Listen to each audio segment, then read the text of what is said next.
Japan builds the happiest places on earth.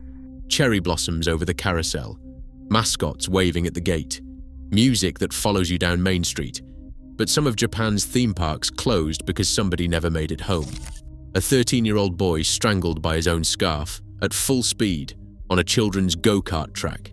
A skating rink with 5,000 dead fish frozen inside the ice. A little girl trapped underwater by the life jacket that was supposed to save her. These are the 13 creepiest abandoned theme parks in Japan, and locals warn you to stay away from every single one. Number 13. Tamatek, the Scarf, February 14th, 1971. Tamatek was Honda's own amusement park in the hills of western Tokyo, a place where kids could drive real engines years before they could get a license. That afternoon, a 13-year-old boy climbed into a go-kart wearing a long winter scarf, 5 feet long, about 1.5 meters, made of wool against the cold. Somewhere on the circuit, the loose end found the rear axle. The axle kept spinning. He was strangled in his seat before anyone understood why his cart was slowing down. The press photograph of that day still sits in Japanese photo archives, filed under a date that was supposed to be about Valentine's chocolate. And Tamatek never really learned to be careful. In 1984, a kiddie train's brakes failed and it derailed with children aboard. In 1996, staff shut down the Ferris wheel for the evening, locked up, and went home. They had not checked the gondolas. Passengers hung in the dark, 60 feet over an empty park, for 12 hours until the morning shift found them. Honda finally closed the park in 2009, and for years it rotted on its hilltop, go-kart circuits disappearing under the weeds. If a children's racetrack can kill with a scarf, wait until you see what the next park put inside its ice. Number 12. Space World, 5,000 bodies under the skates. In November 2016, a space-themed park in Kitakyushu opened its winter attraction, the Ice Aquarium, a skating rink where you could glide over the ocean. The park had taken 5,000 dead fish, 25 different species, and frozen them into the rink itself. Rays, the smaller cousins of whale sharks. Fish arranged into arrows pointing your way around the ice. Fish spelling out the word hello. Some with their mouths open, pressed against the surface as if still trying to breathe. The park's own social media posted photos captioned, "I am drowning. I am suffocating." Japan recoiled. The world followed, and within 2 weeks, the rink was closed in disgrace. The park held a memorial service for the fish, an actual funeral, with staff bowing to the ice. Weeks later, Space World announced it would close for good at the end of 2017. Officially, a land lease issue. But ask anyone in Kitakyushu what they remember about the end of Space World, and it is not the paperwork. Almost nobody remembers the other thing. 9 years earlier, on New Year's Eve, 2007, the couplings of its Titan V roller coaster failed mid-ride, and the rear cars slammed into the front, injuring 13 riders. A park that hurt its guests, then desecrated its dead. Number 11. Kajonuma Leisureland, the Pond of the Ghost Woman. Some parks are built next to a highway. This one was built next to a curse. Kajonuma Leisureland opened in 1979 in the rice country of Miyagi, north of Sendai, and at its peak, 200,000 people a year rode its Ferris wheel. The problem is the water it was built beside. Kajonuma means the Pond of the Ghost Woman, and the name is centuries older than the park. The legend, and we tell it as legend, is that a farmer's daughter gave birth to something that was not a child but a snake, and it slipped into the pond. Night after night, its cries rose from the water until the mother went insane and drowned herself in the same pond. Locals knew that story for generations. Then somebody built a children's paradise on the shore, teacups and swan boats turning beside the water where she went under. The park lasted 21 years. Falling birth rates and the dead economy killed it, says the paperwork. The pond, say the locals. The Ferris wheel is still standing today, rusting above the reeds, and Kajonuma appears on list after list of Japan's most haunted places. The owner has tried tours, even glamping plans. The water just waits. Number 10. Oyama Yenchi, the wallet on the track. Every Japanese person over 50 can sing this park's television jingle. Oyama Yuenchi opened in 1960. It was the happy little park of the North Kanto Plain, advertised relentlessly between cartoons. The ads never mentioned what happened there. In 1970, a small child slipped from the basket of a spinning ride called the Spaceman and was crushed between the machine and the ground. The following August, a high school student working a part-time summer job saw that a rider had dropped a wallet onto the roller coaster track. He stepped over the barrier to get it back. The train was still running. He was struck at full speed in front of the queue. 2 deaths in 2 years, at a park whose jingle was still playing on local TV. Oyama Yuenchi survived another 3 decades on nostalgia before its parent company collapsed in 2005. A shopping mall stands there now, and this is where it gets strange.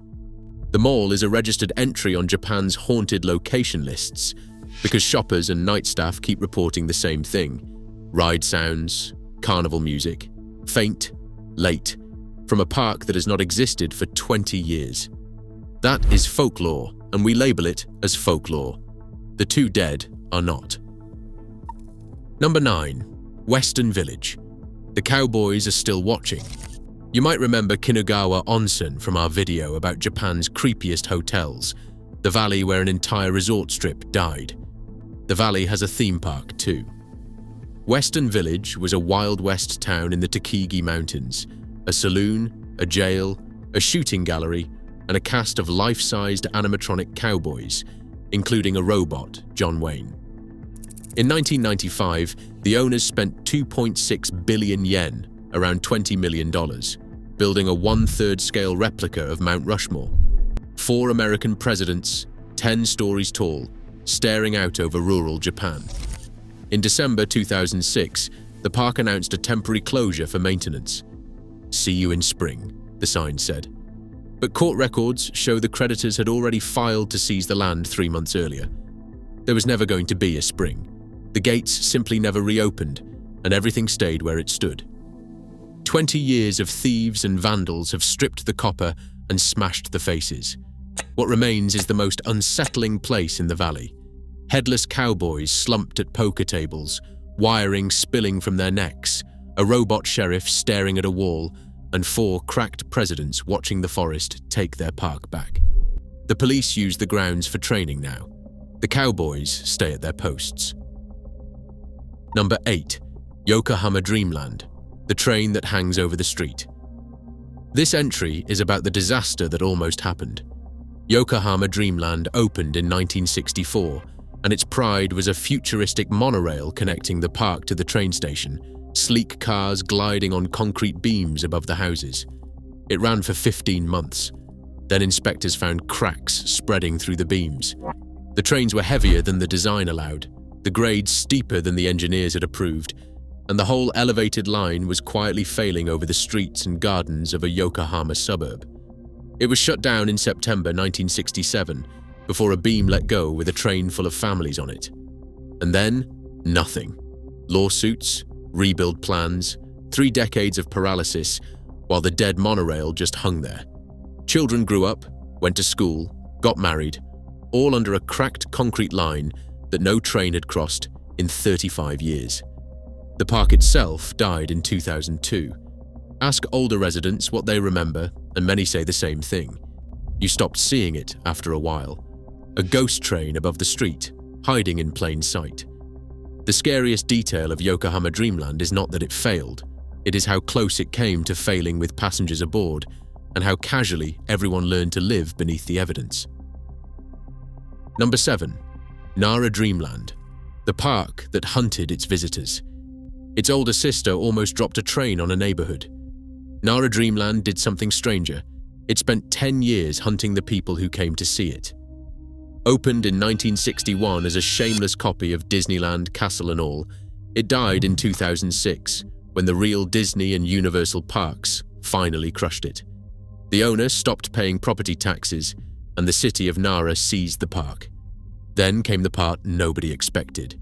Nothing happened. The city put it up for auction in 2013 and received 0 bids. Nobody on Earth wanted a freestanding Disneyland. So for a decade, a complete theme park stood sealed in the middle of an ancient city, coasters greening, the castle peeling, and it became the most famous illegal destination in the urbex world. Explorers flew in from other continents. The park fought back, with motion sensors, barbed wire, patrols, fines of 100,000 yen, about $1,000, and accounts of the owner personally chasing trespassers with the police on speed dial. People mapped guard schedules like a heist, a theme park with no guests, defended like a fortress for 10 years. It was finally demolished in 2017. The deer of Nara graze near the empty field, and the strangest theme park standoff in history is just gone. Number 6. The Niigata Russian Village. The fire nobody explained. A theme park about Russia, in the rice fields of Niigata. A full Orthodox cathedral, a hotel, a stuffed woolly mammoth in its own exhibition hall. The Russian village opened in 1993 as the personal dream of a local bank president, funded by his Niigata Chuo Bank. The bank collapsed in 1999 in a national scandal, taking the park's money with it, and the village died with barely 6 more months of life in a 2002 revival attempt. Then began the haunting of the site. In 2009, the abandoned hotel burned. Not a small fire, the building was gutted, floors of guest rooms reduced to charcoal.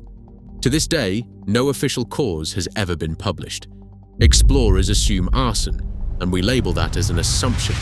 But think about what stood there afterward. A burned hotel, a cathedral with its gold paint flaking into the weeds, and in a dark hall, the mammoth still on its pedestal, fur rotting off its frame, glass eyes staring at the door.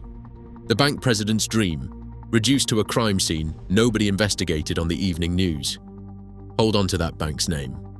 Niigata Chuo Bank financed one other theme park before it died, and that one is coming at number 3. Number 5. Takakonuma Greenland, the park that may have never hurt anyone.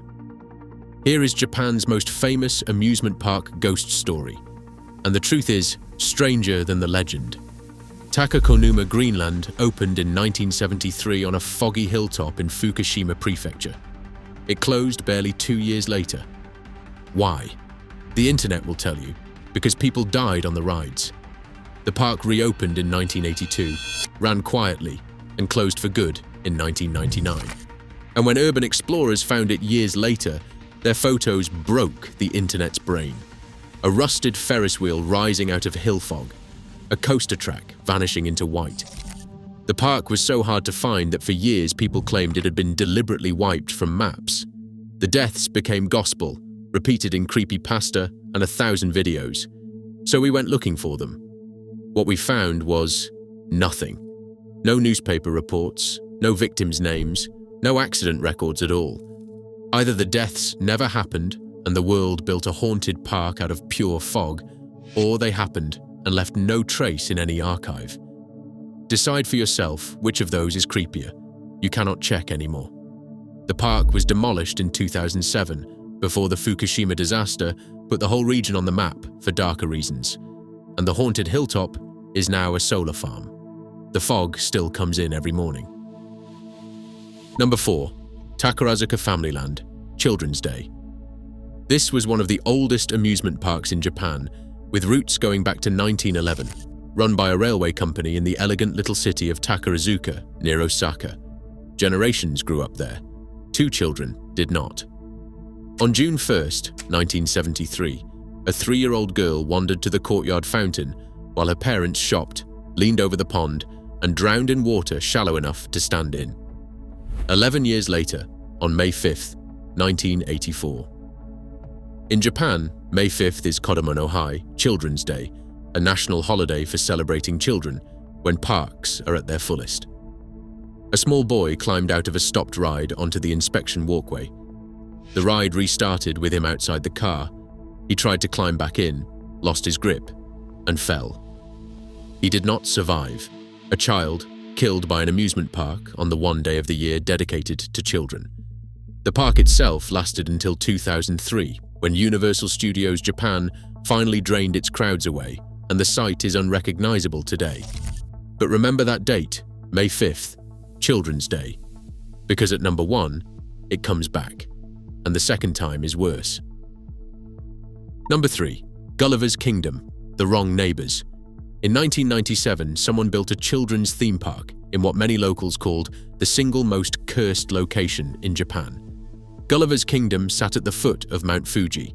Its centerpiece was a concrete giant, 147 feet tall, about 45 meters, a Gulliver figure staked to the ground with cables, the way the tiny people tied him down in the book. The park itself was innocent. Its address was not. It stood in Kamikushiki village, directly bordering Aokigahara, the sea of trees, the forest with the darkest reputation in the country. The same small village had recently been the world headquarters of Aum Shinrikyo, the doomsday cult whose compound, including the Satyan 7 facility, produced the sarin nerve gas used in the 1995 Tokyo subway attack that killed 13 people. The cult's buildings had been demolished 2 years before the park opened its gates. Police raids in hazmat suits were the village's last appearance on television before the mascots arrived. Families, understandably, never came. The money behind the park was Niigata Chuo Bank, the same doomed bank from the Russian village, and when it collapsed in 1999, the giant's fate was sealed. Gulliver lay staked beside the suicide forest for 6 years, eyes to the sky, before demolition in 2007. The village no longer exists either. It was merged away in 2006, partly to erase the name. Even the map wanted to forget. Number 2. Toshimaen, the life jacket. For 94 years, Toshimaen was Tokyo's neighborhood amusement park. It opened in 1926 on the ruins of Nerima Castle, where the entire Toshima samurai clan was wiped out in 1477, and it borrowed the dead clan's name. For decades, that was just trivia. Then came August 15th, 2019. The park's summer pool had a floating attraction called Big Island, an inflatable platform children could climb across. An 8-year-old girl was playing there with her family. She was wearing her life jacket, exactly as the rules required. At some point, no one saw the moment she slipped under the edge of the island, and the life jacket, the thing designed to save her, became the thing that killed her. Its buoyancy pressed her flat against the underside of the float, in the dark, under a platform with other children playing on top. 7 lifeguards were on duty. Her body was found during a routine check of the pool. The attraction never opened again. Her family sued for 75 million yen, around $500,000, and 1 year later, Toshimaen closed forever. The official reasons were redevelopment and an aging park, but Tokyo did not entirely believe them. The site is now the Harry Potter Studio Tour. Thousands of families walk every day across the ground of a drowned girl and a slaughtered clan, and almost none of them know either story. Number 1. Expoland. That was Children's Day too, May 5th, 2007. Kodomo no Hai, the holiday we told you to remember. Expoland in Osaka was a legend, built for the 1970 World Expo, the park where the modern Japanese amusement industry grew up. That morning, its stand-up roller coaster, Fujin Raijin 2, left the station with 20 riders on their feet. Under the second car, an axle had been quietly cracking for years. The investigation would later find it had never been replaced since the ride opened in 1992. 15 years, 1 axle, and that year's required teardown inspection had been skipped entirely. The park said it could not find the workspace. 200 meters from the end of the ride, the axle snapped. The car derailed and tilted into the trackside rail. A 19-year-old university student riding on Children's Day was killed instantly. 19 other people were carried off the track injured. It remains the worst roller coaster disaster in Japanese history, and it did not just kill a young woman. It killed the park. Attendance collapsed to a fifth of what it had been. Within 7 months, Expoland closed, and by 2009 it was bankrupt. A 50-year institution erased by a single piece of metal nobody wanted to pay for. There is a shopping mall on the site now, bright and loud and full of families. Somewhere under the food court is the spot where Japan's happiest industry learned what neglect costs. The mall plays music too. Before you go, sit with this for a second. Every park in this video had an opening day. Ribbons, fireworks, a line of families stretching past the gate, and not one person in that line could have imagined how it would end. The rides did not change. The inspections just quietly stopped, or the land was never right to begin with. So here is the question we cannot shake. Somewhere in Japan tonight, a brand new park is printing tickets for its perfect opening day, and statistically, one of them will end up on a list exactly like this one. Which one? Nobody in the queue knows. Nobody in the queue ever knows. Would you? If you made it this far, you clearly do not scare easily. So do us a small favor and hit that like button. It takes about 2 seconds, and it genuinely helps more people find stories like this. If you are new here, subscribing costs you nothing and tells us to keep digging into the places Japan would rather forget. Now tell us in the comments which of these 13 parks would you walk through at night, and which abandoned park did we miss? Because trust us, there is a lot more where this came from.